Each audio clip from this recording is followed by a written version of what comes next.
John Anik and Kenny Florian podcast. John Anik and Kenny Florian. I f***ing love them. I can't get enough of them. Let's hear that Boston next. Big jab there from Duffy, and Frank Mir is hurt now. Down goes Duffy, out cold.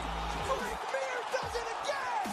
Rock'em sock'em robots here. Oh my goodness. Hyperbole. There are a couple of absolutely self-involved bullshit artists. Here are your hosts, John Anik and Kenny Florian. Next shot. Oh, it's always good to see my friend Ken Flo. It's amazing to think back to some of those days calling fights together and just how long ago it was. Somebody trotted out a Jacare Souza fight, I think a Mohegan Sun in 2014, and I couldn't even tell if it was you and me or not. It was us. Damn. And now Frank Mir is hurt. I mean, Kenny, it's just such a great call. We were there? I don't even remember. We were there. Oh, yeah. So how we doing, kid? You're looking lean and mean. I know you've been ill. I know the family's been sick. How we doing? Yeah, doing all right, man. The whole family just got wrecked by that flu. I got it the least, which was okay, but then I had to like pick up the slack. My wife's like in bed for like 2 or 3 days straight, so I'm like juggling everything, trying to cook, I was a Mr. Mom at the house, and that's not a good thing, but we survived. Everyone's kind of back to normal. Yeah. All right. Well, it's always great to see you and always great to hear your voice. We have a lot to get into today. Thanks to everybody joining us live on YouTube. Hopefully I promoted the show, Cody. It's Monday, 17th of February. The year's 2025.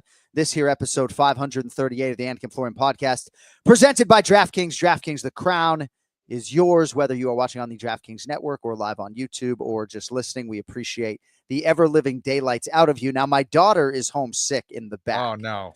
So I don't know what type of impact that is going to have on my performance today. Might have a little bit of an impact on my language at some point, because I'd like nothing if not to dick around. At some point towards the end of the program, I might try to scream at the top of my lungs and get her to actually come out here, make a real fool of myself. But it's great to have everybody with us. And I was supposed to be wheels up to Seattle here, Ken Flo, in a few days. I had booked a fitness suite, right, to go support Dominic Cruz. I was going to see a UFC fight as a fan for the first time since, I think, 2009 when you beat Roger Huerta in Minneapolis, right? If you believe that. That was the last time I actually watched a UFC show as a fan without cracking a mic. But Dom's out of the fight, so I'm out of the fitness suite. We had a Peloton bike and weights and everything. I thought maybe he could cut some weight there or whatever, and it wasn't meant to be. And Kenny, this Climate Pledge Arena, Michael Chiesa talks about it in Seattle, is absolutely sick. The UFC hasn't been there in forever. And a lot of athletes, I guess, unfortunately aren't walking through that door, whether it's Dominic Cruz, Curtis Blades, Edson Barboza, Mean Machine, Steve Garcia. Rob Font's still going to fight a last minute or late replacement. And, you lost Macy Chasson and Ketlin Vieira as well. So, man, crazy to think about what could have been when it comes to this fight card, but a great arena and a great fight town nonetheless. Yeah, absolutely, man. It was going to be a great fight night. I guess I feel worse for Dominic Cruz, our buddy, who wasn't able to execute on his last fight of his career, but that was unfortunate. But yeah, man, we had a great card. Still some decent fights though, Johnny. Dude, what was I going to get into in Seattle when I wasn't, helping Dominic Cruz cut weight as I so often do, right? I mean, what was I going to do recreationally in Seattle, Washington? Tremendous city. And, I thought in terms of like the work-life balance, it actually might have been the better move to pretend the trip was non-refundable and just to go. Right. But even though Dom doesn't give a modicum of a shit, I sort of felt out of respect for him, we canceled the fitness suite. Get the fuck out of there, All right, coming up in about 10 minutes, we will talk to Youssef Zalal, who continues to win fights in the UFC and really in impressive fashion. Ray Longo, of course, coming up. So I guess in the live comments, you could chime in. Should I hit Longo with some would you rathers today? I'm doing it, but you can certainly tell me if you don't want me to. He gets very offended sometimes by that mechanism, but we will have Ray Longo. A lot of things to get to with him, Nazim Sadykhov, and everything else. Quickly want to get to these poll questions, if I could, Kenny, before we get to some Jared Cannonier appreciation. So here was our first poll question for today's live episode. Who do you predict will be Ilia Topodia's next UFC opponent, right? And I threw out the choices: Dustin Poirier, Charles Oliveira, Alexander Volkanovski, or Diego Lopez / other. And I think what it comes down to, before I get the poll results out there is, what division do you think Ilia Topuria's next fight is going to happen in? And who do you think it's going to be? Not who do you want it to be, right? So even though I might have more of an appetite for Alexander Volkanovski, Ilia Topuria Act 2 than the average fan does right now in this moment, 50% of respondents do believe, prediction-wise, answering the question as it is stated, that Volk would be the guy. I think his next fight's at 55, so that would not have been my answer. What do you think, based upon whatever information you may or may not have, as to what you think will happen with Topuria, and what do you want to see as a fight fan? John, I have zero information. However, I think that Ilia Topuria will most likely go to 155. Will he get the next shot at the title? Gosh, you talked earlier about the UFC not wanting to miss out on these super fight type opportunities. I definitely think it's warranted. However, him fighting Charles Oliveira, I think, would be fantastic. I think it kind of makes a lot of sense. It's a nice introduction for Topuria into that division. Topuria has mentioned him wanting to fight someone like Charles Oliveira as well. Charles has kind of entertained the idea. So I think that's kind of the direction they may go. What direction exactly they're going to go, I don't know. It's either that or an immediate title shot for Topuria, I think. But I think at 145, Topuria is kind of, I think he's over it. So I mentioned on the program in the last couple of weeks, Valentina Shevchenko versus Zhang Weili for the women's flyweight championship. Even though I have championed Manon Fior's cause as much as anyone, I do believe you have to strike now, International Fight Week, when it comes to making that fight this summer.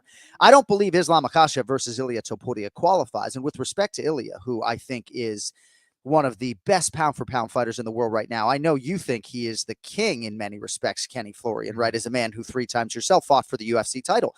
But I don't think with one title defense, even though it came against Max Holloway at featherweight, that he's going to be immediately vaulted into a championship scenario in the UFC's deepest, best division in my mind. I just don't think it's going to happen, especially with guys like Charles Oliveira lurking. So 12% of you thought Dustin Poirier would be Ilia Topuria's next UFC opponent, 14% Charles Oliveira, and then 25% Diego Lopez / other, right? Which could include Islam Makhachev. I don't have any informed speculation here. I don't. But I do not believe that they're going to do Islam Makhachev versus Ilia Topuria. I really don't believe that's going to be the case. So I do think it's going to come down to a non-championship setting, Charles Oliveira or Dustin Poirier at 55. And I think they probably do Volk versus Diego Lopez for the vacant featherweight championship, or maybe an interim championship. But it does seem to me that Ilia Topuria wants to leave featherweight with finality. And I would spin it back to you as a fight fan. In some respects, you can argue the Diego Lopez fight is very challenging. The Volkanovski rematch has its share of challenge, right? So in terms of upside for Topuria to cut the weight and stay at featherweight, I'm not sure there's as much upside as there is for him to move to 55. And he is nothing if not the most fucking calculated killer on the roster in more ways than one. So exactly. Go ahead. Yeah. So don't you think Topuria, like, I think if I'm him, I'm like, yeah, dude, I'm a fucking savage, and by featherweight. Yeah, for sure. Listen, I think that he's sick of cutting the weight at 145 pounds. And I don't think there's a whole lot of benefit to him to have that rematch against Volkanovski. I think for Diego Lopez, he probably feels like, hey, that's not going to be a huge money fight for me anyway. There's more risk involved than anything else. And as you mentioned, I think what makes Topuria all the more impressive, John, is that he does think of all of these damn things. I've never experienced another fighter who has made such good decisions start to finish like him and his team have. I mean, they think of everything from how they're promoting the fights to the fights that they take to when they take the fights. They've just done a fantastic job of doing it. And I think that it makes a lot of sense for them to kind of have an introductory fight, be it against Charles Oliveira or Dustin Poirier, prior to this potential super fight against Islam Makhachev. All right, well, Kenny and I didn't vote, but it seems as though he and I would be part of that 13.7% who predictably believe Charles Oliveira will be next for Ilia Topuria. And my goodness, Kenny, Merry Christmas. Sick. Happy Kwanzaa. Yes. Poll question number 2. Who wins the UFC light heavyweight championship fight that is coming up quickly here, March 8th, UFC 313? February all of a sudden spins here in 11 days, and March 8th is going to be upon us. Alex Pineda slightly favored right now on DraftKings Sportsbook, -120. The challenger Magomed Ankalaev is +100. 81% of people who responded like Alex Pineda, 19% Magomed Ankalaev. I fully expect the Alex Pineda number to close closer to -130, -140. Your early thoughts, you don't have to go long. It makes me a little nervous that people are so one-sided with their decision, because Ankalaev, while it may not be the most exciting thing, he could definitely win that fight with his takedowns, with his calculated moves, and how he tries to win rounds. But right now I'm leaning towards, of course, Poatan. All right, so we were in Las Vegas, and Ken Flo doesn't really bet a lot on mixed martial arts. He talks a lot about MMA betting, right? And you sort of were wanting to do some whale-like wager, I think, on Alex Pineda against Yuri Prochazka. And I only bring it up in the context of Alex Pineda being -120 right now. Yeah. Because, yeah, everybody says, oh, Ankalaev's going to be favored. And, yeah, I mean, maybe he was at open the betting favorite. I never saw a line on DraftKings Sportsbook that had Ankalaev as the betting favorite, and he is the underdog right now. So I would think that from a whale perspective, and I said something similar about Zhang Weili, right, that there's going to be some whale who has made a lot of money on Poatan already that's going to be like, you know what? I'm going to throw down $480,000 to win $400,000 on Poatan because, my gosh, -120 against any 205-pound man in the world. And it's interesting, Poatan being in Sydney, thinking, what's he do? Dude's training, right? He's doing seminars. Yeah. He's making buckets of money, but the dude is always training. All right. Headlines is brought to you by Cuervo. Now's a good time to enjoy the tequila that is been. So Derek Cannonier, what an outstanding career he had to it with a finish of Gregory Robocop Rodriguez at the UFC Apex over the weekend. Your thoughts on the UFC middleweight main event, and Cannonier still getting it done despite being this grizzled. Yeah, Cannonier, I think, just did a great job of surviving that first round. Rodriguez was landing some huge shots defensively, was looking really, really good. My concern was kind of late in the fight, and Cannonier was able to kind of get it into those later rounds, not, fourth and fifth rounds, but still very effective. And Rodriguez's defense just started to really collapse once he started getting tired. And Cannonier can keep a pace on you, unlike a whole lot of guys in that division. And ultimately, Rodriguez just, ate way too many shots, got hurt, and Cannonier did a brilliant job of finishing. Cannonier is just a man of depth, and you can look at what he's accomplished across 3 UFC divisions and moving his family from Alaska. I feel like we've seen his entire professional body of work and life sort of play out. And I think a lot of the decisions that he has made, leaning into spirituality and crystals and visualization and meditation, really pays dividends. Hot yoga and things like that just are maybe understated and should be more omnipresent in mixed martial arts. And it does feel like a win like this, right, sort of speaks to the longevity, but just the overall approach and the consistency of stacking training camps, commitment to the cause. And, I don't know how history is going to appreciate this man, but we're going to appreciate him a little bit today, Yeah, look, belief, faith, I think, are extremely important things, and that kind of spiritual element that can really solidify a fighter and kind of keep them together, especially as you go late in your career. And I think we saw that. Cannonier has amazing belief in himself. He's bet on himself repeatedly, as you mentioned, how he moved himself and his family to a new state, new camp. And he's gone all in, and we've seen the results of his improvements over time. And he's a guy that I really enjoy watching compete, and to see him get that level of success here in a big spot against a very, very dangerous guy in Rodriguez, who had him hurt a few times in this fight, was extremely impressive. Yeah, we'll talk about RoboCop and what this means, or I guess doesn't mean now, I think, in terms of his career trajectory, but we're not going to keep a good man waiting, because one of the biggest winners of the weekend get it done in the co-main event as many expected him to. Look at that. He's got a great smile. How do you not put this guy in the big box right there? Going to be in the top 10 later today. UFC featherweight contender at the Moroccan Devil on Instagram. Youssef Zalal, it's good to see you, man. Congratulations. What's up, boys? Thank you for having me. I appreciate you guys. So it's got to be a good Monday morning to be Youssef Zalal, I would think. How was the weekend, and how did everything play out, I guess, relative to your expectations going in there? Man, you guys know my expectation, man. It's always higher than that. You know what I mean? I felt like the coaches kind of like helped me a little bit. I was like, I'm not like super like satisfied with that performance. You know what I mean? I feel like, you know, everybody said, oh, you top 10, this and this and that. I'm like, I'm not. All right. I was like, we'll see what's next. You know what I mean? I'm like, that's like most exciting, but obviously I have to live the present as well. You know what I mean? So enjoy the moment, because 11 months ago, I was not even in this promotion and I was not even in the UFC. So that's kind of like the thing. But yeah, like you said, man, I'm just trying to enjoy the moment and really take some time off and really enjoy the time and have some fun.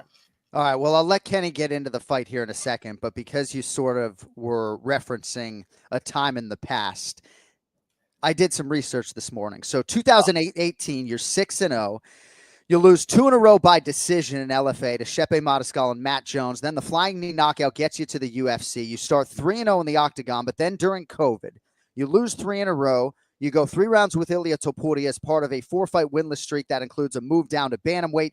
You leave the UFC in August of 2022. You win 3 in a row to get back. And now, bro, 4 straight wins. You're a 4-1 favorite over the number 10 guy in the world whose ranking you now took. So I know you get asked about this a lot at media scrums, but increasingly you're beating the better fighters in the world now. Like, was there a jumping off point? Did something change? Was it just maturity? Mark Montoya, like, can you point to anything that caused this type of resurgence, if you can call it that?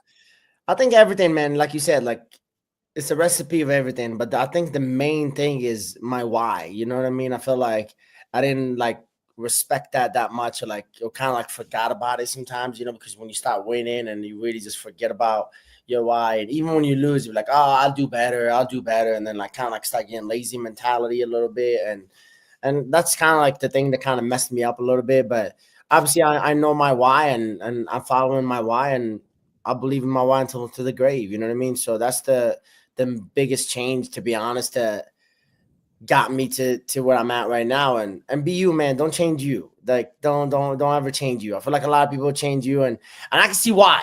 I can see why now, because brother, the comments, oh my God. I was like, is this what happens when you become top 10? And this is what happens when you have, like, if you know anything about fighting, to make a guy that's this amazing striker that everybody talks about lands 25% of his striking punches that he ever thrown, to be like, oh wow, you just running. He's just, I was like, all damn. I was like, all right, cool. Like, I guess you guys want me just to get knocked out, but right. I'll go try to do that next time, just to make I'll go do that next time. But again, yeah, that's what it comes into. Like, you can never make everybody happy and stuff like that. And I see what everybody talk about now. I was like, holy smokes, man. Like, this is what the rankings is about, huh? I was like, all right, cool. There you go.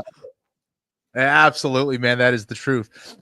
So during that fight, you know, you talked a little bit about how you weren't completely satisfied with it.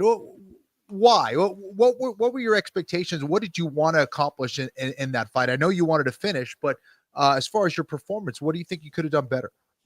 Bro, so the whole camp, we did a lot of grappling. This is the best my grappling has ever been. And I know you guys seen the last 3 fights, blah, blah, blah, and all this, but my grappling is way better than those 3 fights right now, where I'm at right now.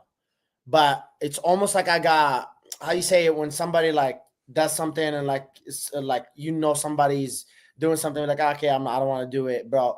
I felt every time I went for a takedown, that's the most slipperiest body I ever had in my life. Yeah. I was like kind of discouraged in a way. And I'm like, bro, I'm not going to shoot. Like, I'm like, it's pointless for me to shoot. And especially if you look at the 3rd round, look at how deep that shot was. I was all the way in, took him down, and the guy just like, whew. And I was like, it kind of like discouraged me in a way. And I was like, man, it's like, but there's no excuses. You still got to do your thing. And I'm like, all right, well, now you got to deal with my striking. So, right. And that's what coach said. Coach was like, hey, bro, like, you just showed everybody like you can do all of it. You know what I mean? Stop like focusing on, hey, you just doing this, and that. But I swear to God, if you put me in a jiu-jitsu match with Calvin Kattar, I'll submit him. Guarantee you I'll submit him. Yeah. And I was going to be the first one to submit him. And I was the first one. That was the whole plan. That was the whole goal going into the fight. But obviously the fight worked out how it worked out, but it is what it is. And you talked a little bit about, how you made some adjustments in round 3, because clearly you felt like he had to knock you out in order to get that win, right? So basically he had to come forward. He was looking for huge shots, and you basically, showed your defense in that 3rd round. Is that the way you see it? I'm gonna give you guys a little salt over here. It's so good to see such a high level coach, one of the greatest coaches in the world, to be like, hey, F your defense. I want you to throw 300 punches, and I want you just to go. My game plan working. People booing me, my plan is working. My everything is working. And that's the beauty of this sport that I feel like nobody appreciates. Yeah. And nobody understands. Because when you go watch, when his teammate fought Corey Sandhagen, what did Corey Sandhagen do? Nothing but technical, even though with a torn bicep, whatever the case was in that side. Yeah, right. I'm like, bro, to get a coach say, hey, man, you got to go. Like, I want you to throw 300 punches and like stop. Well, don't worry about defense. Just go. And I'm like, all right, cool, man. Like, that's the thing going. And kind of I saw that a little bit. I felt that energy a little bit. And I think that's the biggest thing, again, that changed a little bit for this fight. It's before our other fights is the experience level that I'm stepping into now. You know what I mean? I feel like I know I'm experienced. I know I told you guys I want to be a world champion. I will be a world champion and all this stuff. But now I'm like, this fight is going to be the greatest thing to ever happen to me. I promise you that right now. And to feel that experience in there and to feel that, okay, like this guy is a high experience level. He doesn't care. Like he knows what it's going to take to win, and he knows what's coming his way and stuff like that. So I really had to stay composed. I didn't want bro, the old Youssef that tests his little ego a little bit. I would have started banging and stuff and giving him an option to win the fight. Yeah. Youssef Zalal with us here live on the Anik Florian podcast after a big win over Calvin Kattar. I'm glad you brought up that coach speak, because that was Firas Zahabi of all people, right? That was crazy. Yeah. And I went back and watched the fight, but I was going to pick up my daughter and I was listening to the fight on the radio, on Sirius XM satellite radio. And I got it on my phone, but the video's going in and out, trying to do childcare and simultaneously watch the fights. And I heard that. I'm like freaking out, fucking running into cars. It was crazy. But so you're only 28. I mean, this is very exciting. This has got to be very exciting, I would think, for a lot of people in your life, family, friends. What can you tell us about your Moroccan roots? I mean, I'd imagine this is obviously something that is a big part of you, the Moroccan devil and everything else. Like, do you go back there often or no? Yeah, but so the crazy part is, bro, I haven't went there in the last 2 years, right? Because my mom hasn't seen me for 2 years. So she's already losing her shit, you know what I mean? So she was like, I had to get her approval for this fight and all this stuff, you know what I mean? And it's kind of like a reset, bro. Like I've been so active, it's crazy. Yeah. I mean, I'm like 4 fights in 11 months, and I was willing to call all these guys out, and I'm still willing to call these guys out, you know what I mean? It's like this sport is about opportunities, you know what I mean? So for me, I want to show to the people, not just Moroccan people, man. It's like anybody in this world, like, hey, when there's an opportunity, you want to take it, because you can mess up like what I did in the first time and not take full advantage of that opportunity. Because imagine last 2020, like you said, then we go beat Ilya in my 4th fight back in the UFC. And then now we're in the main card, 1st fight, we beat Ilya. Now we're talking about climbing, you know what I mean? So it's all about winning and also about performing as well. So, but that's what I kind of like took that opportunity, and I'm like, all right, I have to take this opportunity. I mean, I can't say no to this opportunity. You know what I mean? So, but that's like my goal, you know what I mean? To show these guys like, hey man, when your opportunity comes in, you better be prepared. And let's go do our thing. Yeah. Well, you got a lot of things going for you. 28 years of age. You look the part, you can talk the part. You got a great head coach in my mind. I know there were a lot of names on the tip of your tongue, whether it was Yair Rodriguez or Brian Ortega. Before we sort of get into that, and we'll let you go in like 3 or 4 minutes. Ilia Topuria, you have experience with this man in the octagon. He is flirting with 155 pounds. I know you've competed at 55. How do you feel right now a fight goes between you and Ilia Topuria at 145 pounds relative to how that first fight went? it's gonna be a very completely different fight. And I feel like I said this before. It's like my IQ and my movement is completely different than 99% of this 45, even the 55ers, to be honest. Obviously, the 55 is a lot more stronger, and I experienced it in my last camp against Gaethje. So it's kind of like, in a way, I'm like, yeah, maybe I'll stick to 45. I don't need to go to 55. You know, these guys they're a little built different. Yeah, you know, I'm not 185 pounds. I'm like the fattest I get is 169, 170. So let's just keep me that way. You know what I mean? So, but man, it's like it's a more that's what motivates me. You know what I mean? To go fight such a strategically fight. You know what I mean? It's like Ilya will bring that energy. I don't think nobody ever beats him with that energy. It's like he's gonna come forward at you and he's gonna be ready to swing, and because he got so much confidence in his power, but I also got so much confidence in my feet and my movement and my stuff like that. So that's like where my ego comes in a little bit. I'm like, let's see how many times I can make this guys miss. You know what I mean? So I'm like, you know, that's kind of my thing. But I 100% see this fight completely different. I can see the issues, and my grappling, man, is night and day difference right now too, man. I'm and I can't wait to keep growing, you know. And when that fight comes, I'll be ready. Yeah. No, that's a good way to put it. And all indications are that he's going to move to 55. But this is about Youssef Zalal today. Hey, I'm excited, though. Hey, I want to watch that, though. Yeah, right. No, I know. I think we're all sort of aligned. Hey, you know, I know you guys been in the game for a long time, and obviously you guys fought, and all that. Yeah. You go in and be like, man, the guy that beat me, I just want him to see him knock everybody. right, exactly. I'm so every time he fights, bro, deep down, I'm like, I can't wait to fight this motherfucker. And then downside, I'm like, damn, look at him, bro. Let's go. I love it. I love it. So Brian Ortega, Yair Rodriguez, Movsar Evloev, Diego Lopez, Arnold Allen, Josh Emmett. These are the names, right? You know, who do you think it's going to be? I mean, we heard this weekend, obviously, who you want it to be, but can I ask you who you think they're going to match you up with? And do you feel like maybe a 5-round main event makes sense? Like, what do you think is going to be next?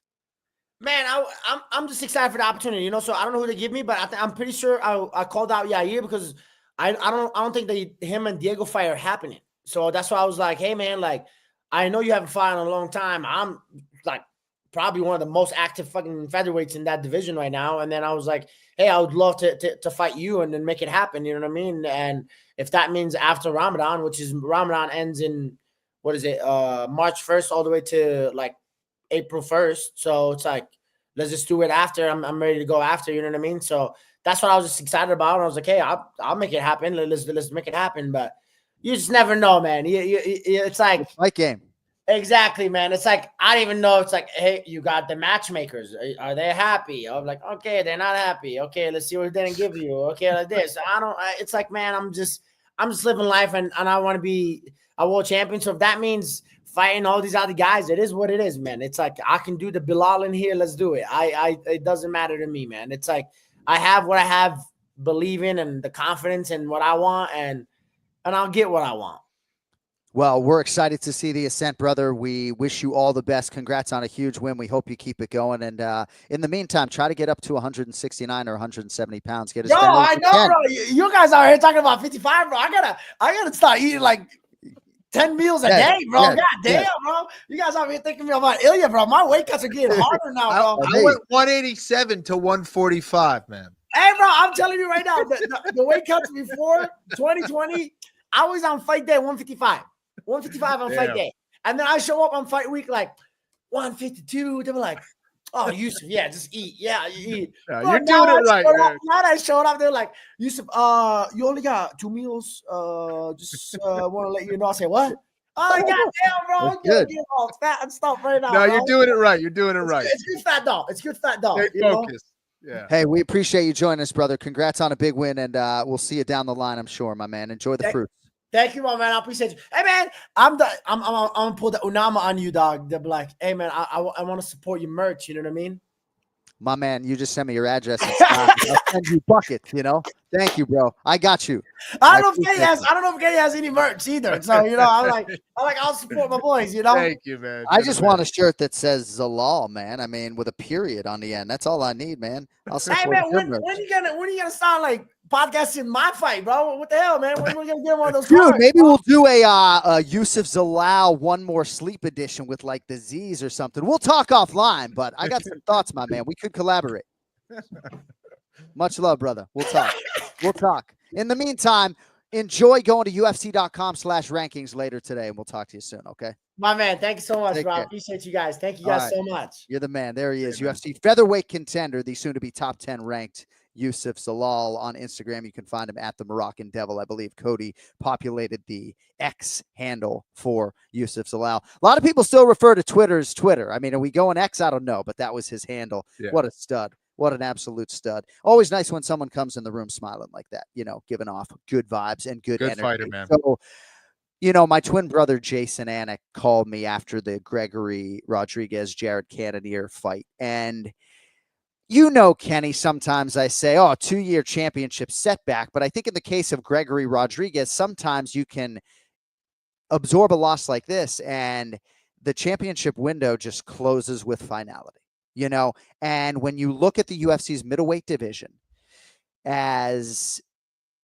deep as it's ever been, it's an embarrassment of riches at the top. I mean, there are so many fights that you would want to put together. There's so many big middleweight fights to come, main events coming up on the calendar, a big fight this weekend, Brendan Allen and Anthony Fluffy Hernandez. Yep. It's a massive setback for RoboCop. I don't know even the extent to which he was ranked before this fight, taking on Cannonier that's right near the top. And these opportunities don't come around all that often. He nearly had him out of there, you know?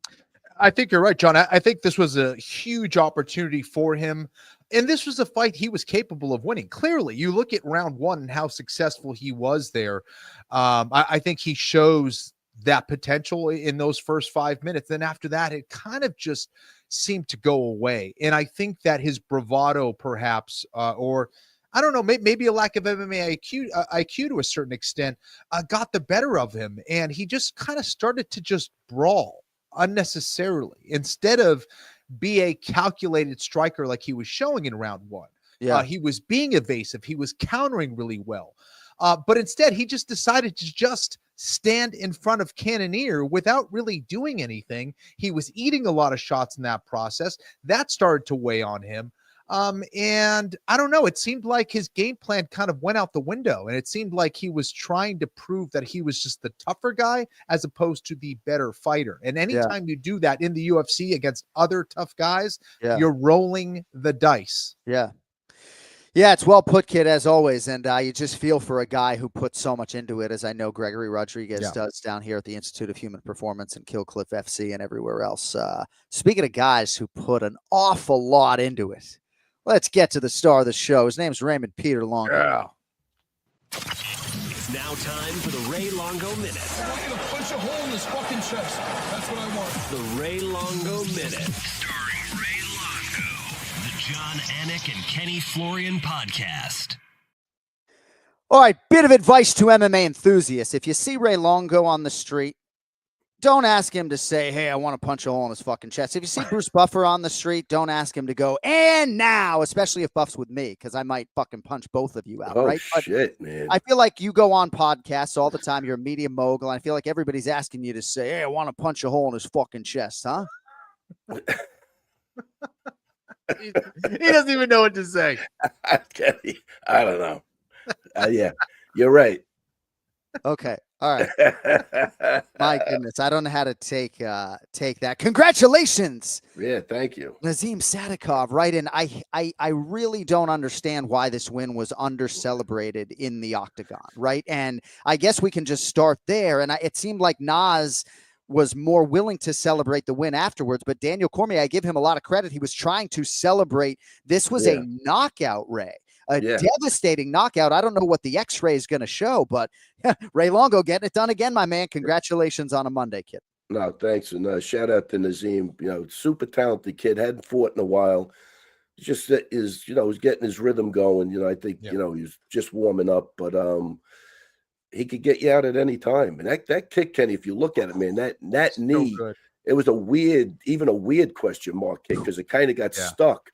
But that knee was so high up that he could flip that over with that power was pretty cool, man. So, I think he just felt, I don't know what he felt. I know he wasn't like completely happy in the ring, but I maybe because there was some controversy with the doctor said he could go on or not, but that guy was 100% out.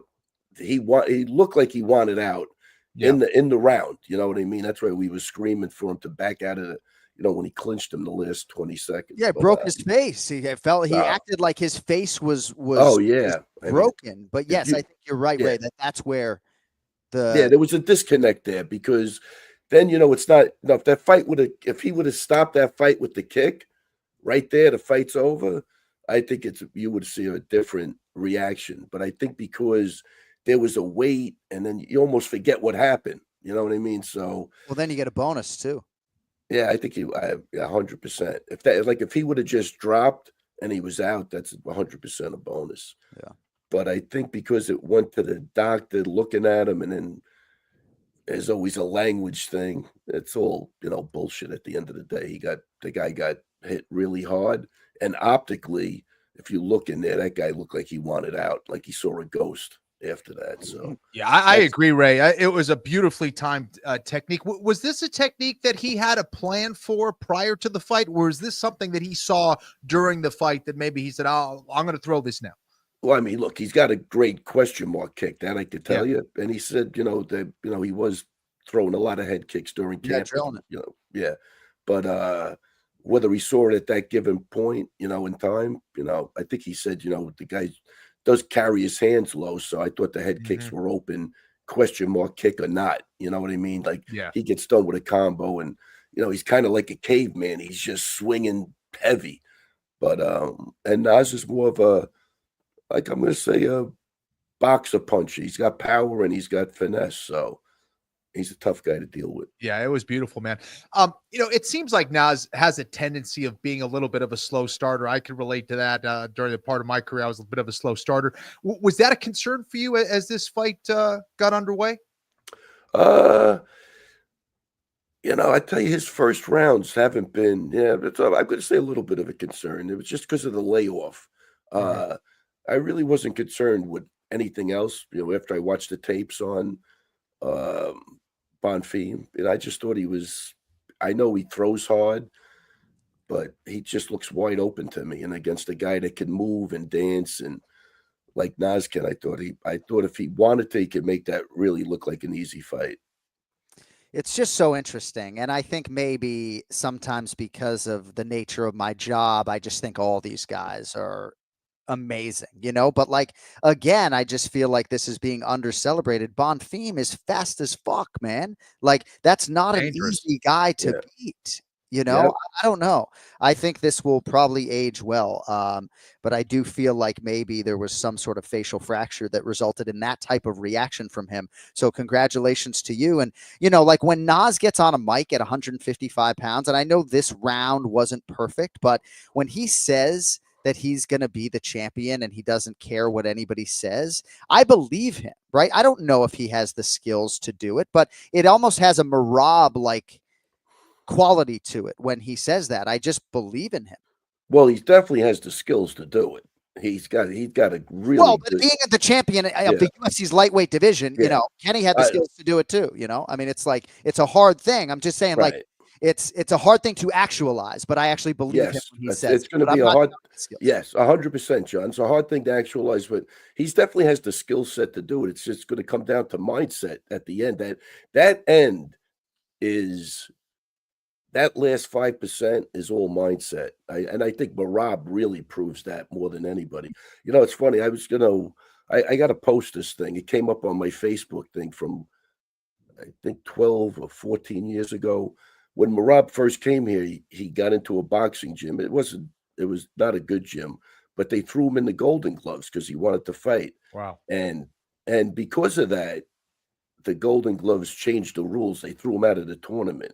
I think because he was such a mad hatter. Not the prettiest guy, but he says in this thing, they go through this whole thing on him, but at the end, it's Marab saying, I could throw 100 punches around. I never worry about getting tired. So, if people want, again, I see that and I go, if they think this is a new thing with this what I said, this has been going on forever. This is before I knew him. He made that statement. So that part of the game, that mental side or that cardio side was always there. How crazy is that? From like 12 or 14 years ago. He goes, I will never get tired. I could throw 100 punches around. That was his Golden Glove statement. Googled Mad Hatter because that seemingly would be a great nickname for Merab, the Mad Hatter. The Mad Merab Hatter. Dvalishvili. The machine is the machine, true and tried, but a Mad Hatter, completely insane. He's indisputably a genius, but he's also mad as a hatter. It comes from a colloquial English phrase. The Mad Hatter. You can be sure I will be calling him a Mad Hatter. No, we've called him. He's a Mad Hatter for sure. Yeah, we've called him a marauder before, but not a Mad Marauder. He's a machine, but he is a Mad Hatter. All right. So I would like to talk to you guys about Gabriel Bonfim and Brazilian Jiu-Jitsu, if I could. And Kenny, I will lead with you, and then we can go to Ray. And I profess ignorance when it comes to this, right? But what am I missing? Is Brazilian Jiu-Jitsu so hard offensively that to incorporate it in with your striking the way Gabriel Bonfim is able to do, right? Because a couple years ago when Bilal Muhammad was not the champion, he was asked about the most dangerous guys coming up. And he said Ian Machado Gary and Gabriel Bonfim. And once Bonfim lost a fight, he was left for naught, right? Yep. Kenny, we've talked about this before, and Daniel Cormier's rear naked choke that you sort of helped him refine it. Like, why don't more people have a signature choke or multiple in the case of Gabriel Bonfim so that they can get a fight to the ground, take the judges out of the equation and choke somebody out? Like, what am I missing? What am I missing? Yeah, I think there's a lot of technical nuances to it, I think, as well. A lot of people are privy to the techniques, but there's no question about it. Like, I think you need, Faraz Sahabi used to call it those Shazam type moves, those finishing moves that you always have in your back pocket. A lot of people have it in the form of a certain strike, right? But the submission game should be the same, whether it's a front choke like a guillotine, a rear naked choke, an armbar, whatever it is, something that you can rely on, that if you get them in that position, boy, it's going to be tough for them and you're going to get them out of there. And I don't know, I think that it's so hard for people to kind of navigate because there is so much crap to learn in this game, where you need to kind of focus on so many different things. And sometimes people kind of forget about those potential signature or developing, those potential signature moves. So yeah, it's tough, man. Yeah. I think it's very complicated because you could have your signature choke, but if you don't have a signature takedown, you're really in trouble. So now you need a signature choke and a guaranteed takedown. And that, a lot of people just don't want to expend the energy in case they don't get it. Then they're never getting down to that choke. And if you're not squared away standing up, then you have to deal with that. That's tough. Kenny, John, it's almost like you have 2 years to train a guy or 10 years to train a guy. It's a different trajectory. You know what I mean? So a lot of these guys, you got to get them in there quick. So, you got to stick with what they have and, maybe give them good takedown defense. Like if they don't have jiu-jitsu, your takedown defense better be rock solid, where you're very, you know what I mean? It's and the priorities can change fight to fight and what that fighter needs, right? Yes, 100%. It is tricky. It really is tricky. But if that's why I say if you come into this game really squared away in most areas, you should really do very well. Because then you're getting the on-the-job training too. But I go through it all the time, and you try to shortcut which way you think the guy could go because you don't have any time either, It's like you're training special forces. You got 6 months with them. You got to cut corners in certain areas to get them to, be effective. Especially like during my time, right? But I think during now, John, we're seeing those guys start to come up now because they're starting so early. You're getting these guys that are now pretty much squared away by the time they're 25. It's like, they know all aspects of the game. Now you can start to hone in with precision on some of the other parts of the game, tip of the spears type stuff.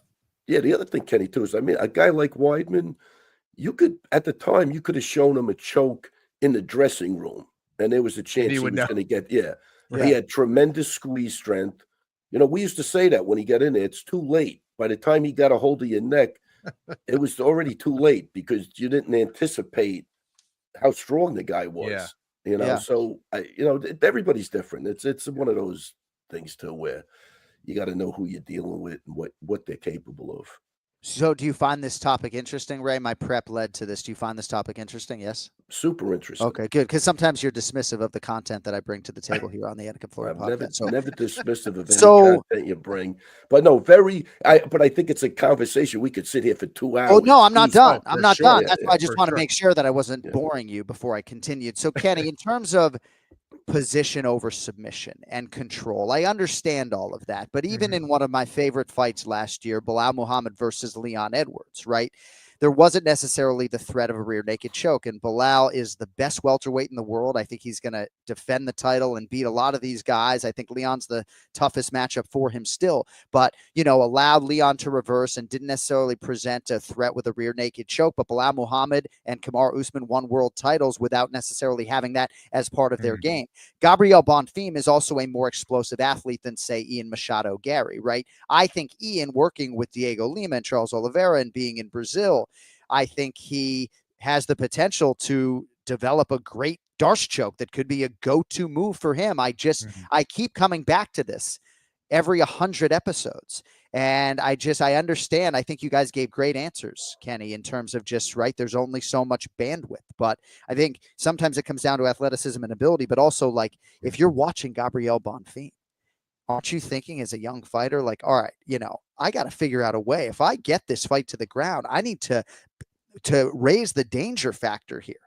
Yeah, absolutely. Especially, as you go against the other elite guys, that's going to be the difference. And you may have that one shot. You may have that one opportunity to get someone in that position. And man, you better make the most out of it. And and again, it does revolve around your ability to get to that position. If you're good at taking the back, then man, develop that rear naked choke. You have to see how it fits into your game. And if you are getting there more often than not, then man, get that submission move in your back pocket for sure. Yeah, I agree with Kenny 100%. I'd like to see really develop submissions would be like a Marab, where because he could get that fight down whenever the hell he wants, but he doesn't want to lose position either. That's the other thing. This is really tricky, I believe anyway. But yes, for sure. You know what I mean? Like, you get a guy's back, next thing you know, you're on your back. Right. I mean, the guy turns into you, he knows how to. Then you're losing the round. So you could have won the round just by controlling the guy. Might be a little boring. Or do you go for something? Like, those moves I like to go for, like, with 30 seconds left, right? 40 seconds left, where even if you get reversed, you're not going to lose the round, but you also have a way of finishing the round. Yeah. But if you try that with 3 minutes to go and then somehow it goes sideways and you're on your back and he's controlling you, then you just lost the round. So, guy, the stakes are high. You got win money, show money. Maybe if there was no show money, it was just win money, maybe that would change things a little bit, because that's a big difference in a paycheck for some of these guys, and they're not going to want to risk it if they're not 100% sure they're going to get it. Aljamain Sterling's got a lot of ability as a long-range striker, and yet the rear naked choke of Corey Sandhagen, the ability singularly as a specialty to take the back, has made him millions upon millions of dollars. And when I watch Gabriel Bonfim, I am as impressed as the undisputed UFC welterweight champion Bilal Muhammad, and I'm really interested to see his progression. Yeah, and John, the other thing is Aljo also was a Division III wrestler. He wrestled his whole life coming up, so his wrestling and jiu-jitsu combined is phenomenal, and he's very smart, very, very technically smart. So Bilal, I keep coming back to, is such an underrated striker. I almost feel like people just discount everything that he does on the feet, right? And I do believe that it was Bilal's striking more than the hour of the night that led to Leon's sort of demise in that fight. But Bilal's MMA wrestling is outstanding. And imagine if he had like this crazy fucking Darce choke that he developed over the next couple years. There's just a lot of, I don't know. I just find it interesting. That's all. That's it. Yeah, no, I think it's definitely a worthy.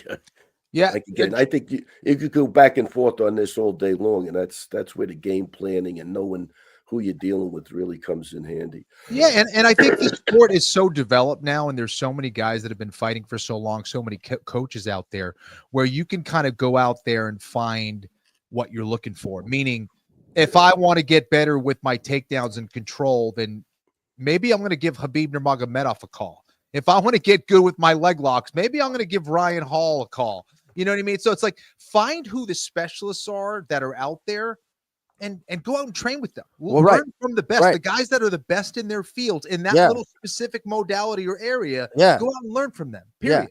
Yeah. Ken Flo with a rear naked choke. By the way, Ken Flo has a seminar coming up at Longo's MMA. Yeah, babe. New So York. excited.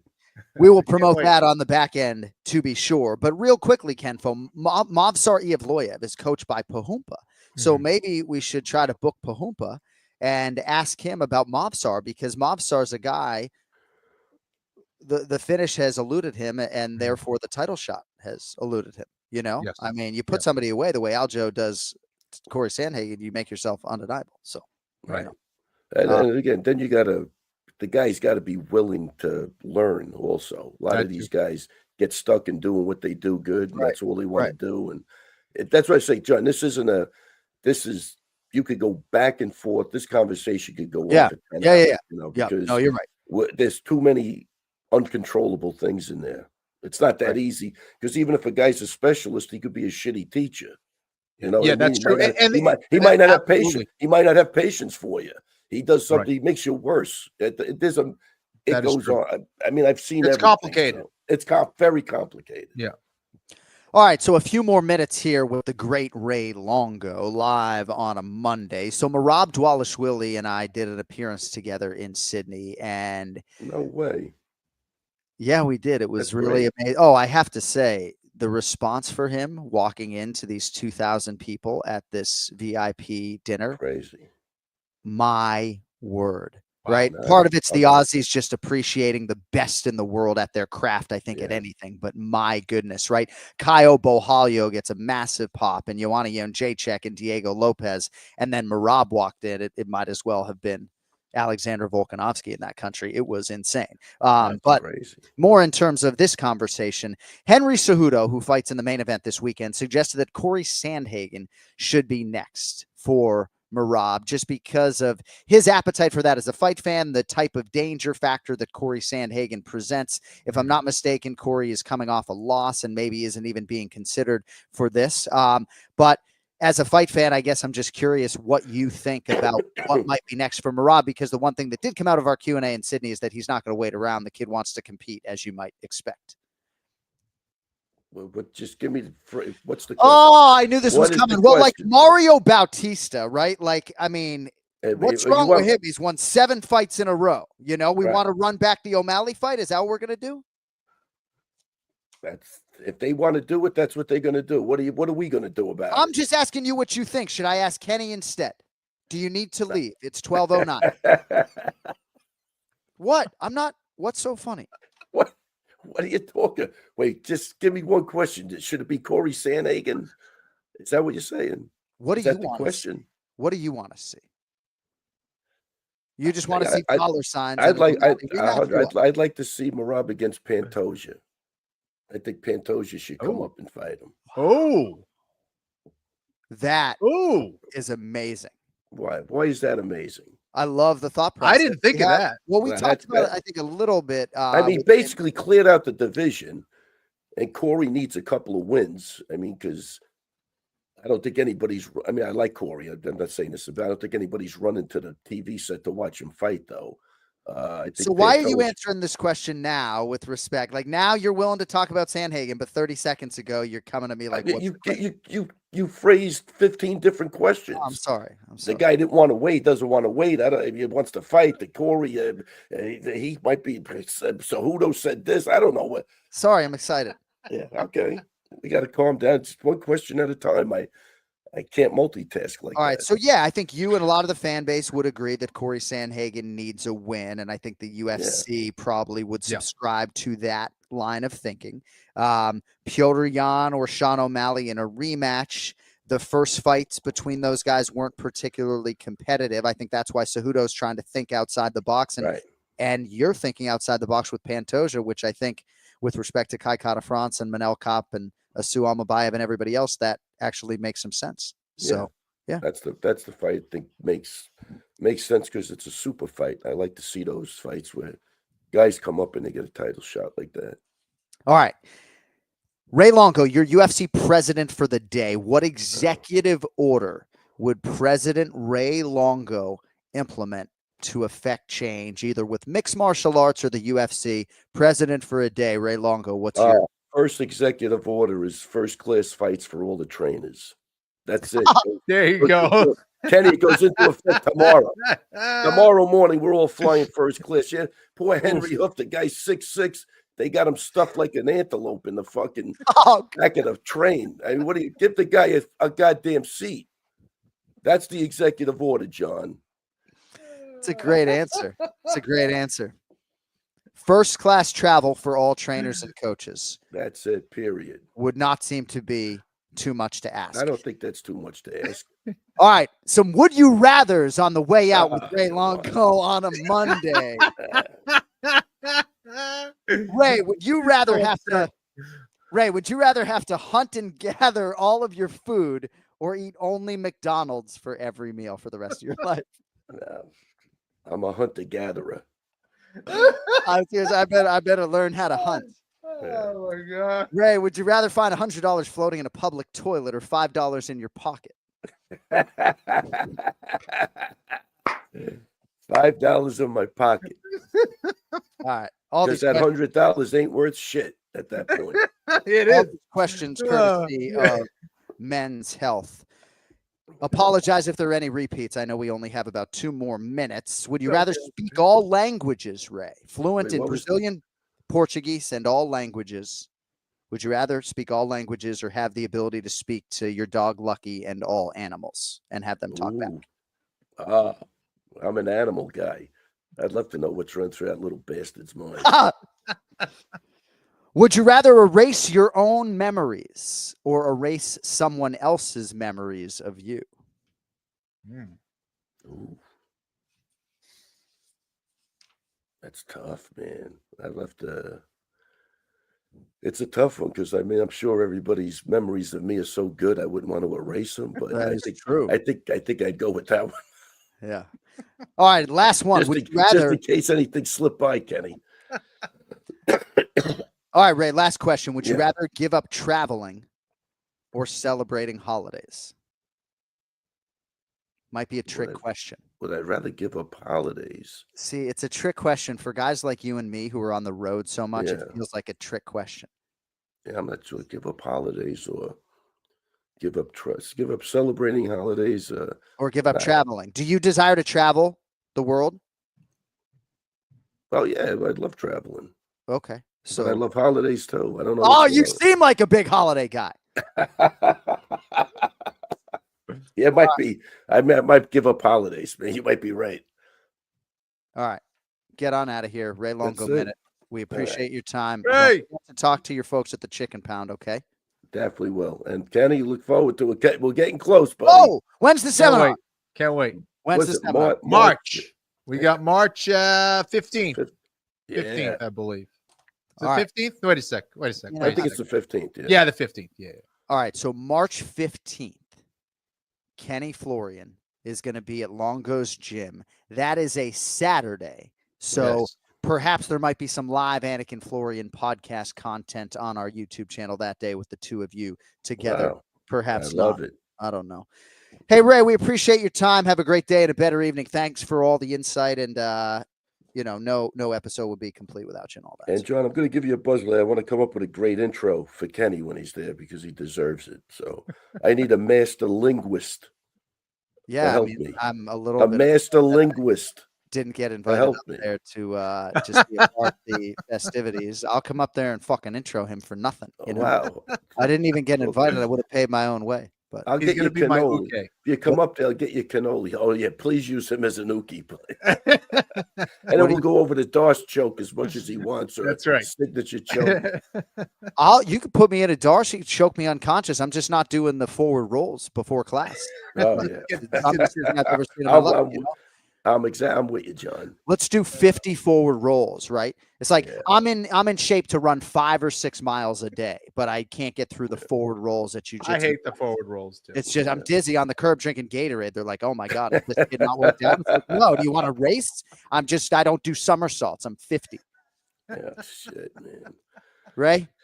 All right, guys. I feel like you, half of this audience just absolutely hates the real me, but we gotta go. We gotta go. Tell your Minutemen, it can all fuck right off. Have a good day, Fuck, Ray. hey, Okay? don't you dare disrespect. I mean, those they're men. fine. They'll be okay. They, love you, that- buddy. What's that thing you Oh, talking into the microphone? Hey, Phumi Nkuta's LFA Oh, yeah, fight, shoot, LFA man. 202 Let's against go, Phumi. Adrian Garcia. Getting a lot of tweets about this. Is this the one? This is the one. Let's do it. Pumi's looking great. I expect him to do big things in this fight. All right, buddy. Have a great day. We appreciate your time. Okay. Take it easy, guys. See you, Ray. The legendary Ray Longo here with us every week on the Anik Florian podcast. And we'll get it right back to the mixed martial arts conversation, rest assured, in 60 seconds. But you know who's scoring big in the NBA this season? You are, with the all-new ways to get in on the action at DraftKings Sportsbook, an official sports betting partner of the NBA. From monster jams to dishing the rock to eating the glass, get behind your favorite players and the proposition bets you can make on DraftKings right now, the home of NBA player props. And we got something special for first-timers, as always. New DraftKings customers bet $5 to get $150 in bonus bets instantly. Take it to the rack, not now, but right now at DraftKings Sportsbook, where every point counts. So download the DraftKings Sportsbook app. Use code AFPOD. That's code AFPOD for new customers to get $150 in bonus bets when you bet just $5 only on DraftKings. The crown is yours. Gambling problem? Call 1-800-GAMBLER. In New York, 877-8-HOPE-NY or text HOPE-NY. In Connecticut, help is available for problem gambling. Call 888-789-7777 or visit ccpg.org. Please play responsibly. On behalf of Boot Hill Casino and Resort in Kansas, 21 plus, age and eligibility varies by jurisdiction. Void in Ontario, new customers only. Bonus bets expire 168 hours after issuance. For additional terms and responsible gaming resources, see dkng.co/audio. All right. Anik Florian podcast live on a Monday. We welcome in our chief handicapper. He is Brian Petrie, and he needs a new deck after falling through his deck this morning. Oh, no. Yeah. Tell about it. So this is, just a typical day in my life, how embarrassing it is. 5 a.m. I wake up, I do my thing, I brush He's the still teeth, I populating. get ready for the day. And dog is stuck on the deck. It's icy, it's snowy here. Our deck's old. It's been needing some fixing up, but we don't ever go out there. So I'm like, what is going on? Otis is my dog's name. So I go out there and I like hustle him up, and I see something on the ground, and I kind of move with my foot, and the next thing I know, my right leg goes through the deck all the way through up to my waist. My left leg stays on the deck, and my knee's now like at my chin. I'm not a flexible guy, you see. So it was awkward. And then I kind of leaned forward, and it kind of like pulled my leg a weird way. And I am not a hospital guy, especially since I just have spent a whole month with my mother in the hospital. So the last thing I want to do is go to the hospital. But since I took a day off work, I said, I think I fucked my leg up. I can't come to work. Wife would have been mad at me if I didn't go. So I went. I had some cuts on my leg from the wood or whatever. So they put some, some stuff so I didn't have to get a tetanus shot on those. And then they just basically said, like, you might have a sprained ankle. They wrapped my ankle for me. So I feel like a little bit of a pussy for not actually breaking a bone and going in the hospital, but I did put a giant hole in my deck, so that's going to be a problem. Oh, Bro, I'm just glad that you didn't get like shrapnel, like you didn't get just like sliced open or something. But yeah, I can imagine you in a yoga pose with the knee at the face, and good, dude. That is the visual. Thanks it's to not good. Jason Anik for texting me first thing this morning that Petrie had fallen through the deck, but he would live to tell about it and be on the show. I'm an open book, so I had to tweet it out. I'm embarrassed. You know what I mean? It's like one of those things, like only me would fall through a fucking deck. So I had to tweet it out. All right, pronunciation of the week is back. We have a Brazilian light heavyweight. He was knocked out by Ibo Aslan in his UFC debut last October at UFC 308. We're going to have Ken Flo do this one as well. Ooh. And I feel like we might have actually trotted out this file last year, but Brazilian Portuguese is just so easy on the ears that we had to showcase this audio file today. This man hails from Salvador, Bahia, Brazil, BP. His name is on the screen for those that are watching us live. How do you pronounce this king's name? So I haven't done taste study on this gentleman yet, so I actually have not heard his name sounded out. He only fought once in UFC. Is very quick. Okay. So this is off the rip. Yep. Genius me. Rafael Cerqueiro. That's all I got. I was hoping we get a little bit of a musical interlude. Oh, I apologize. Yeah, I was trying to get it straight here. Ken Flo, what do you see there? So there's no accents on the name. Is that correct? Yes, that is accurate. Mhm. Okay. So I would say Rafael Cerqueira. All right, let's hear how he says it. Rafael de Lion Cerqueira. Rafael de Lion Cerqueira. Cerqueira. So he pronounces it as if there's no I there in the back of the name, Cerqueira. Interesting. We're not picking his fight, incidentally. So Rafael Cerqueira. Just wanted to hear Ken for a little Brazilian Portuguese on him on there. Main event challenge. We got some predictions. It is UFC Fight Night. CEJUDO v. Song. Climate Pledge Arena, Seattle, Washington, USA. Got a bantamweight prelim. You know Ricky Simone's finding his way onto the Anik and Florian podcast. One of my favorite fighters of all time. Offensive machine, but big spot for him here. Javid Basharat in the bantamweight division, minus 298 against Ricky Simone, who comes back plus 240. So, Brian, we'll start with you here. I guess for Basharat, by his standards, it's a disappointing 3-1 with a no contest in the UFC. He's only won at a 60% clip in the octagon. The no contest memorably with Victor Henry late 2023. Then the clear loss to Ayman Zahabi last March. He now ends an 11-month layoff here as a 3-1 favorite against Ricky Simone. Your thoughts? Yeah, it's going to be a hungry dog, runs faster. One's coming off a loss. One's coming off 3 losses. Ricky Simone, to me, looked a little listless in his last performance. I felt like he had a chance to win. He's a good grappler. He's a bull of a man. He does have some striking. He's not trusting his hands lately. You know, he is hittable, so maybe getting hit and getting put out a few fights ago is really distracting him. But you know, hopefully this is kind of where he lives. This is his not really hometown, but basically home state. So this is where he wants to be. This is good. He's going to show off for his crowd. However, Basharat, the Bash Bros, you know what I mean? These boys are good. And Basharat, I thought in the Zahabi fight, Zahabi's just out footworked him, out techniqued him. It was, you know, he was basically, you know, it was running of the bulls. You know, he was just maneuvering Basharat. Basharat did not know how to cut the cage off. He didn't know how to close that distance properly, and Zahabi just really outclassed him in that fight. But I think Basharat's going to learn from that. I think he'll stuff some takedowns. I think he'll definitely get back up if Simone wants to do that. And I like his striking. He's got a really good uppercut. He's got some good length to him. 3-1 is a little scary, but you might pair him with another fighter on this card to get a nice little parlay. Just a 2-legger. I'm a single wager guy, but if we're going to go parlays, we'll go 2-leggers. But I like Basharat in this spot here. I actually like him quite convincingly as well. I just don't know where Ricky Simone's head at with that 3 losses, even though he's fought everybody. He's looked good. You know, he's got some good wins. Maybe this is a big rebound spot, but give me Basharat. All right, nicely done, Deck Boy. Deck Boy. Basharat's 29, Ken Flo. 0 finishes in the UFC. Ricky Simone, 32. 8-5 for Simone in the UFC, but he was 8-2 before the 3 straight losses that have come against Song Yadong, Super Mario Bautista, and Vinicius Lockdog Oliveira. First start of the year for Simone, and he makes it as a pretty big underdog. Ken Flo, what do you think? You know, I think Simone can win this fight. I think something's happening, though, as Brian was kind of alluding to. Something's happening. There's a disconnect between his ability to blend his striking and his takedown ability. So I think he's lost a lot of confidence as a fighter, and that may not bode well for him here against Basharat, who I think is the more technical fighter and the better fighter overall. So I like Basharat here as well. All right, that brings us to the main card for this UFC Fight Night in Seattle, which I believe is on ESPN+. We start with the light heavyweight division. 15th ranked Alonzo Menefield, minus 192, taking on Julius Juice Box Walker, who is plus 160. A little background for you on Juice Box Walker, if I could. So he was born in New Haven, Connecticut, 6-0 as he arrives at the UFC debut, 25 years old, LA Lakers fan, Everton FC fan. Played college basketball at Drury University in Springfield, Missouri.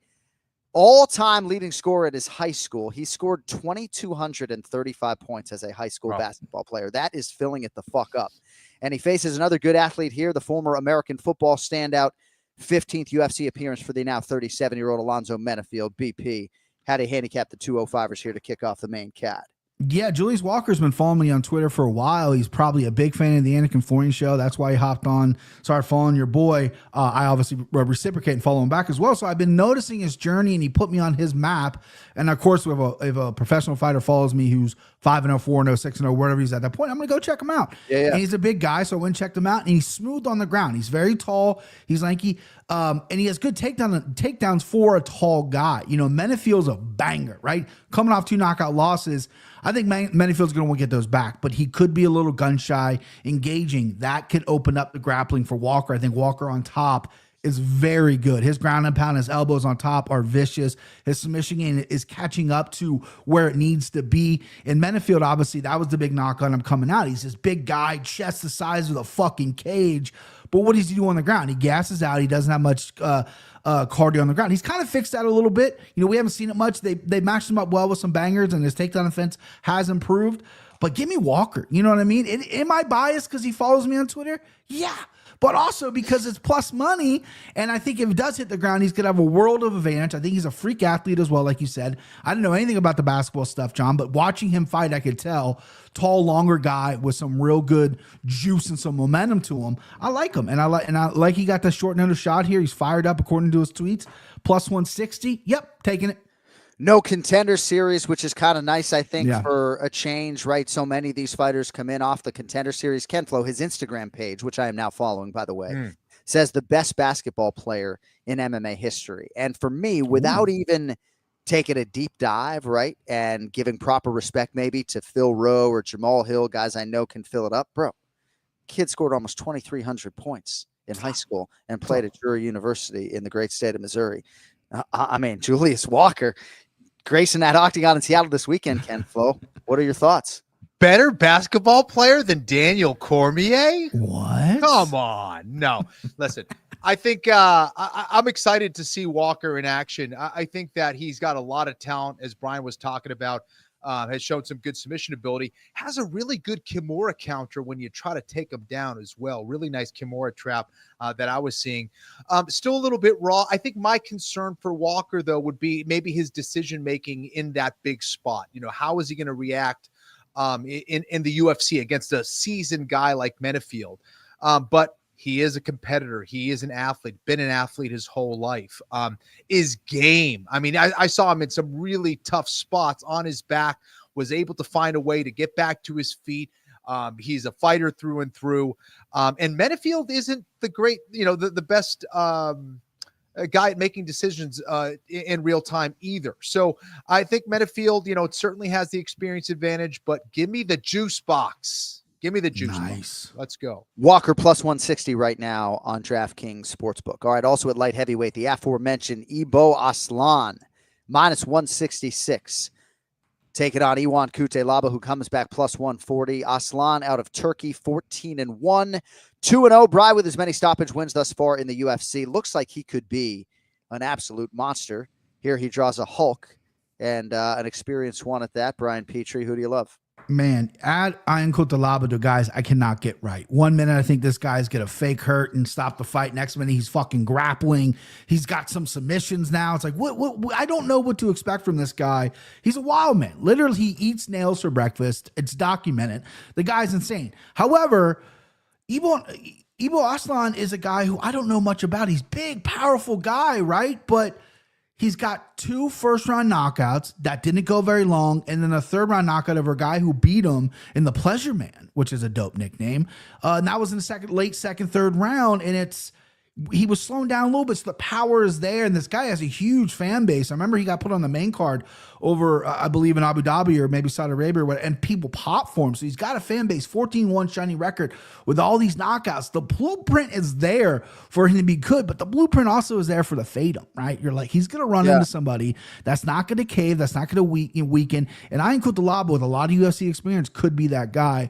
However, I'm going to go Ibo, just because he is not a huge favorite. We're only getting minus 155. I think that will go up. So if you're going to get that price, get it now. Good. Another parlay piece if you want to play a parlay. I like him straight here. I'm going to go Aslan here. Probably by knockout. We'll see if that line opens up pretty juicy, but probably not. But I'll stick with the 155. Yeah, Ibo Aslan is an absolute giant. Maybe at our next fighter meeting, I'll ask him about the hair transplants going on in his native Turkey. Kutelaba can flow 7-9-1 in the UFC. He has won 2 of 3, nearly 9 years on this roster. He has held down his spot. This actually is as much momentum as Kutelaba has had since 2017, 2018. He's just been a little bit uneven. He's only 31. Aslan seemingly all the rage, according to some. Who do you see winning the fight? Well, it's hard. I've talked about this many times. It's hard to know how good a fighter is when you've had a lot of quick stoppages, and it's a lot of throwing down, a lot of landing the shot first. And here against Cutelaba, it's hard to know who's going to land that first shot. Both kind of throw caution to the wind and will trade in a phone booth at times, and because of that, I don't know. It's going to be who lands first. I'm going to go with Aslan here just because he's the younger, fresher fighter. Yeah. But could easily see Cutelaba getting the win here. So I think if you're betting this fight, maybe go with the underdog here. I think both have a solid shot, but I'm gonna pick Aslan. All right, next up, featured bout at featherweight, Jean Lord Silva minus 575 taking on Melsik Bagdasaryan plus 425. Lords of the Underground, hip hop group that I listened to a lot growing up. Low Tug, Lotug, Lords of the Underground. And Jean Lord Silva had me listening to this Here Come the Lords all morning. I don't know if you can hear it.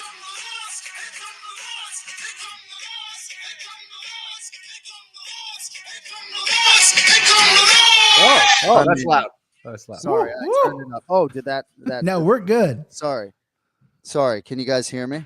We got you. I've just been listening to Lords of the Underground all morning because of Jean Lord Silva. Sorry to blast you guys out there. He's a massive, massive favorite here, Bri. He's 28, repping the Fighting Nerds, training under Pablo Sucupira, 3-0 in the UFC after the TKO at Drew Dober. Big things expected and a big fight for him here in Seattle, Washington, USA.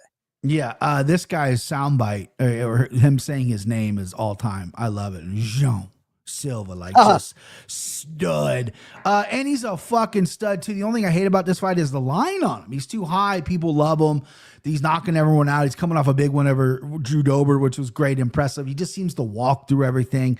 People can't get a beat on him. Melsik Bagdasaryan is a good striker, but he's like that typical North Hollywood Armenian striker. A lot of kicks, a lot of movement. Doesn't want to really engage in the pocket. Silva's going to walk you down like a dog. He's going to hunt you down like a dog, and he's going to make you fight his fight. He's going to stop the takedowns. If Melsik wants to go that route, I don't think so.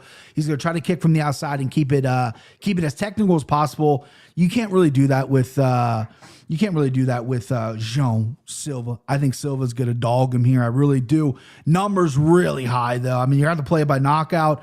I actually see this fight going over. I see Melsik staying away long enough that this could go over 1.5, 2.5, whatever they listed as. But I do like Jean Silva as Jean Silva as the winner here. I think he's primed. I think he's marketable too. I think he's primed for a big spot after this as well. I think only big names from here on up for this guy as well. He cries. He has like 40 different emotions in the octagon. He's barking. He's crying. He's happy. I fucking love it. I love that kind of crazy. So give me Jean Silva. Yeah, Kenny, people like him. You gave him an Anik Florian Podcast Award last year. Here he will try to turn back the challenge of Melsik Bagdasaryan, who has just 4 appearances in nearly 5 years on the roster. He is 3-1 in the UFC, hasn't fought since July 2023. Looks like there was a torn labrum there in advance of a fight against Muhammad Naimov. So Bagdasaryan back on the horse here and a tough one against Jean Lord Silva. Yeah, I think Bagdasaryan is a pretty good striker. I think he's got some things that makes him dangerous, no question about it. But Jean Silva is a complete mixed martial artist and a sophisticated operator. And, no secret, I've been a big fan of this guy. I think he's a star in the making. I think he's a guy who could fight for the belt, potentially 2025, 2026, more likely. But he's just really good at what he does. He's very confident, very slick. He's an artist, and the way he can put it together makes him a finisher as well. So, don't love the line on him, but right. Jean Silva should get the win here. Yeah, hard to wrap your head around minus 575, just given everything that this sport holds. But we'll see how it goes for the Fighting Nerds. Jean Silva against Melsik Bagdasaryan. All right, co-main event, Kemflo. We'll go right back to you on this in the middleweight division. Number 12, Anthony Fluffy Hernandez, minus 290. Taking on 9th-ranked Brendan Allen, who is plus 235. A little background for you fellas. I know you guys know this, but rematch of a fight that took place January 26th, 2018. So this is 7 years in the making. On that date, Fluffy won the fight. 25-minute main event. Unanimous decision. It was LFA 32 in Brendan Allen's native Louisiana, Lake Charles, Louisiana. Hernandez at the time improved to 6-0, so he was very green if you look at his career path. And then the loss at the time dropped Brendan Allen to 8-3. He would go on to win his next 7. He has wadded this one back in the worst way. And Kenny, he gets it here. Not in a main event under the LFA banner, but a UFC co-main event in Seattle Saturday night. I think this is one of those rematches where you could pretty much just throw out that first fight. I don't think it means anything here. Both these guys are vastly different in experience now, in the skills that they have acquired since then. So who's the better fighter? Who's going to win? Brendan Allen, I think, is overall the better striker. And I think this is where he can win the fight. The problem is he needs to stop the takedowns. He's not going to be able to stop the motor of Anthony Fluffy Hernandez. That is for sure. He will keep pursuing him until he gets the takedown. And the problem for Allen in that regard is that Allen isn't very good off of his back. He's good when he gets top position, but he's not great off of his back. And if you're not great on your back, Hernandez is going to make your life miserable, and he's going to get you out of there, whether it's a ground and pound or a submission.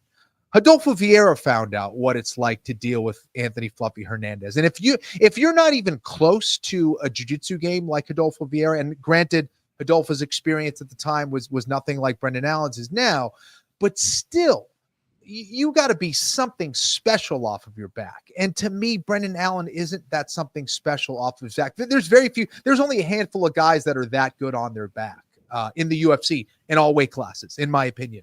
And unfortunately for Brendan Allen, he isn't that guy. I think Anthony Hernandez is going to, make it a miserable long night for Brendan Allen. I think Allen can survive some tough spots, and I think Allen can be dangerous, especially in round 1, potentially early parts of round 2. But after round 1 really is where Anthony Hernandez tends to just take over. And his will is going to be something to deal with. So I like Anthony Fluffy Hernandez, and maybe I like him pretty big here. Bry speaks to the depth of the division that Anthony Fluffy Hernandez isn't ranked higher despite 6 straight wins in a brutal weight class, 4 straight finishes, power bar, Golden Boy, Kopilov, Michel Pereira. That was in round 5 of a main event last October.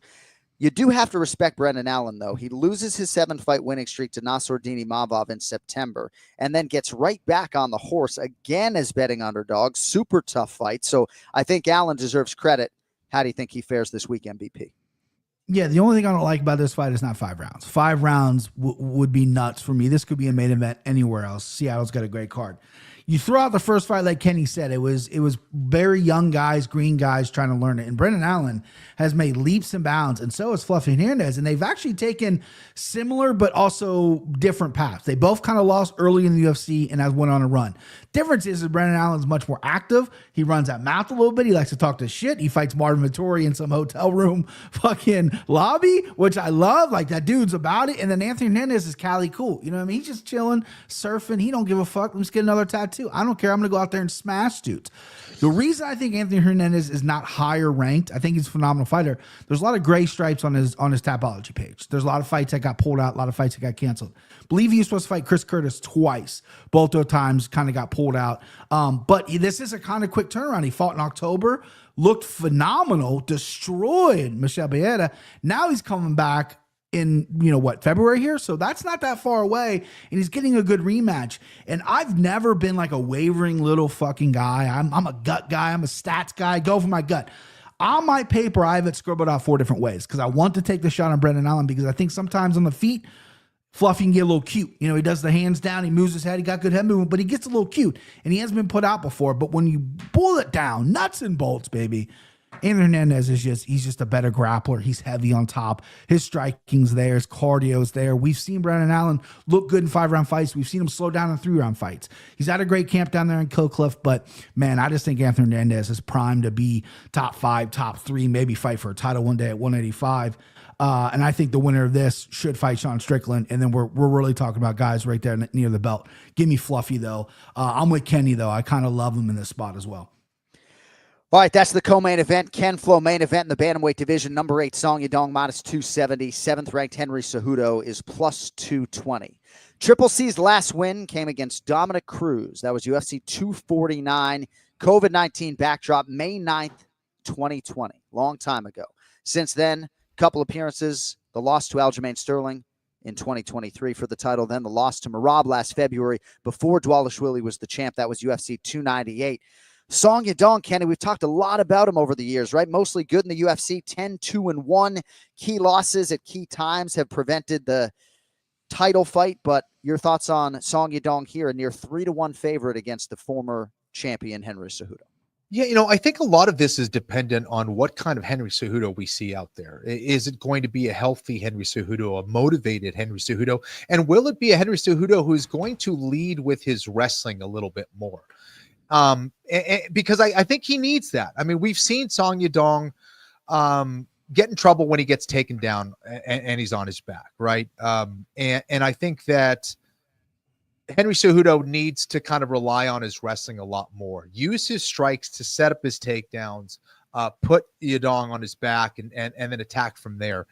Because if he decides to strike with Song Yadong and make things exciting, that's where not only he can get hurt, but he can actually get knocked out in this fight. I think Song Yadong has come a long way on the feet. I think he's a legit dangerous striker with a lot of different tools. It's not just one thing that he does out there either. So that's my concern. But Cejudo is such a great athlete. When he's putting it all together, when he's not stubborn, when he's healthy, he could beat anyone in the world at both 125 and 135. I'm still convinced of that. But he has been around a long time. I wonder where his motivation is. If it's high, he's got a great shot at winning this as an underdog. But as of right now, I'm going to lead on Song Yadong to get the win here. Yeah, we've talked a lot about the hunger factor over the last several months on this show, and there's no denying the championship aspirations for Song Yadong and how much that desire burns deep. I think, there's so much truth to what Kenny said, Bri. How do you see the main event playing out? Still one of the funnest names to say, Song Yadong. Still love saying the name. Still love watching the fight. Henry Cejudo, the one thing I don't like about Cejudo is when he retired. I still feel like it was a bad choice. Yes, maybe his shoulder was bummed up, needed a rest, starting fin, but he retired when he was so hot. Now he's come back, has dropped to phenomenal competition. You can't knock that. But when you go back and you look at the wins he had, he's winning by knockout, right? And you look back to the Demetrius Johnson when he only had 3 takedowns. He's never landed more than 3 takedowns in a fight, but a lot of those fights were scrambles, and Demetrius actually outstruck him in that split decision win. Henry's phenomenal, and his wrestling's very good, but he really relies on his hands most of the time to win fights. Here, that ain't going to happen. He's undersized. I thought his striking didn't look great against Merab. Maybe he was just training too much wrestling. I think he was banged up a little bit. But Song Yadong's fast, powerful, has a chin on him. Cejudo's going to have to dust off the wrestling shoes and really wrestle. And really wrestle for 25 minutes, which we really haven't seen him do in the UFC. And I just, Kenny's leaning on Sadong. I'm all over Song Yadong here. I love him this spot.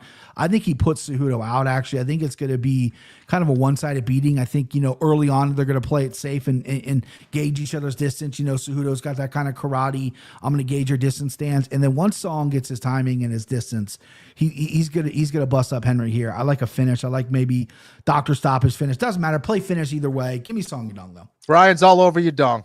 You heard it here I'm all over your dong, baby. Just can't get enough. Better. Love you, dong. I can't get enough dong. Clip it, Cody. Can't clip it.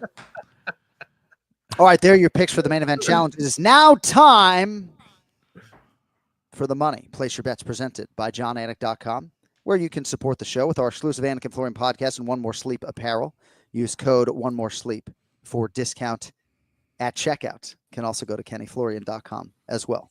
We now are absolutely thrilled to welcome in a man who I believe is on February break from school. Is it pronounced Morin, Andrew? Yes, sir. Andrew Morin. Yep. Andrew Morin, we appreciate your support over the years. Great to have you with us as our guest capper today. So where are you in the United States? So I am in upstate New York. I'm about 20 minutes north of Albany, closer to the Adirondack Mountains than the city. Upstate New York. And what do you teach? I teach 2nd and 3rd grade self-contained special education. Amazing. We have a lot in common. We have a lot in common. I used to spend a lot of time in the special education field. Do you have a degree in special education or no? I do. I do. Good for you. Good for you. And as well as a twin, John, a twin as well. Identical twin? Not identical. Fraternal, but I do have a twin. Okay. All right. Almost. You guys We're are, almost. yeah, you guys are like fake twins, but it's okay. No, I'm just kidding. I'm totally kidding. I love you. I know. I appreciate your support. I see your sweatshirt. You can email me later today your address and your size, and we will get you some of that new merchandise. We actually have a new Kenny Florian design in the works. So very excited about that. But Andrew, so when did this podcast sort of first surface on your radar? It seems like you're pretty sharp. It seems like you're betting these events. So what can you tell us about your MMA history as a fan? Yeah, so I started watching MMA just based on TV. I've trained karate ever since I was a kid. I was 3 years old. When I started, I saw one of the adults come out with a Team Ortiz Ultimate Fighter shirt on, which got me to start to look into that a little bit more, and then started watching it from there ever since. So, yeah, love watching the striking and everything. Yeah. Nice. I know we're live on the DraftKings network, but I believe the DraftKings sportsbook application is alive and well in the state of New York, right? Oh yeah. Oh yeah. That's what I'm talking about. That's good. It's like MMA back in the day, right? Trying to get this thing legalized and regulated in all of these different states. I actually wrote a paper in high school on why mixed martial arts should be legal in New York. How about that?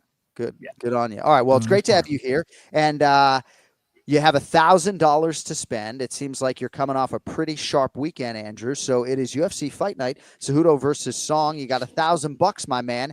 How you spreading around your hard-earned American dollars, Andrew Morin? Yeah, so I'm a little bit nervous after hearing Ken Flo and Brian Petrie break down some of my bets here. So we'll see what we can do. I have 4 wagers. They're all $250 a piece. I think Henry Cejudo can get it done at plus 220. I know. I think if he's heavy on the leg kicks like he was against Dominic Cruz, I think it can cause some real problems for Song Yadong. And I just don't think that they're going to be shooting on him like Aljo and Merab were. So I like Cejudo. The next bet I like is Brendan Allen at plus 235. Another one that's opposite of the boys. I think he fought the tougher opponents and maybe looking to avenge that loss. The next one, Andre Fili. Oh, yeah. I think he can get it done against Melquizael Costa. Hopefully I said that right. Good enough, Mr. Morin. That's good enough. I mean, Melquizael or whatever we call him, that's good enough. Yeah. I think he's been a little up and down in the UFC, but I think this is a spot where he can use his reach advantage and his power to really get it done. And lastly, another one I'm nervous about. I think Menafield can get it done. Money line minus 192. I think this is one of those where he has to win. Otherwise, it's going to be a rough road ahead. So hopefully he can use his experience here and get it done. No, I like you spreading around the straight wagers, and CEJUDO, the ultimate competitor that we know him to be. You know, I don't think he's going to Seattle with visions of losing to Song Yadong. All right, nicely done, Andrew. BP, your microphone is hot. What do you have for us? Andrew comes out, big dick swinging, 2 fucking dogs right off the bat. Hello? Okay, this is Dog. Okay, that's Dog the Bounty Hunter chasing stuff here, babe. I'm going to do a little simple here. I'm going to go Ibo Aslan, $300, right? Okay. I just think he gets it done. Kutalaba's burned me in the past. We're getting that money back today. I do like Andre Fili big time. I think Andre Fili is the superior fighter in all aspects. I like him by 300. And something a little uncharacteristic from your boy, I'm going to do a little two-legger parlay here, Johnny. Give me Song Yadong. Give me Javid Bashrat. That's minus 123 on DraftKings right now. Beauty. Give me $400 for that, bet. Nicely laid out. Closing it out with the Song Yadong, Javid Bashrat, 2-leg parlay minus 123. Kenny Florian looking fine. What do you have for us? I'm keeping it real simple this week, guys. I'm taking all 1,000 of my dollars and putting it on Anthony Fluffy Hernandez. Ken Flo bullish. This guy. On Anthony Fluffy Hernandez. I will put my $1,000 on Brian Petrie to fall through a deck this morning at home. Deck boy. You're the man, Bri. Andrew Morin, we appreciate you very much. You are in the queue, and we'll see how you do this weekend, but we hope to have you back. And more importantly, thanks for supporting the show and everything that we're doing. It truly means a lot, and it's cool for us to be able to connect with you today. Yes, sir. Thank you, guys. I appreciate it. Good stuff, bud. See you, right, thank you. Much love, Bri. Stay safe out there, Bri. You got a good deck guy to help fix your deck or what? My best friend's dad works on decks. He's going to come over once the snow gets rid of him. We're going to see what we're going to do. All right, buddy. Best of luck. Stay safe. See you, boys. There. See you, Brian. That's it for Place Your Bets. And just like that, the 538th episode of the Anik Florian podcast hits the books with finality. I had fun today. This feels like it went by quickly. I'm going to get back to the childcare, but thanks to our guests, Youssef Zalal, Ray Longo, Andrew Morin, Brian Petrie, our great producer, Cody Merrill. Thanks to you. Without him, none of this would be possible. Of course, Kenny Florian, star of the program. We will be back next week. We will recap what happens between Fluffy Hernandez and Brendan Allen and Song Yadong and Henry Cejudo, and then spin it forward for another major live event. Don't forget JohnAnik.com, KennyFlorian.com, Anik Florian Podcast YouTube channel. Check out Remember the Show with Bilal Muhammad and Jason Anik, and we will talk to you guys on Monday. Have a great weekend. Enjoy the fights. For Ken Flom, John Anik. Until next time, yo fucking later. I love this shit.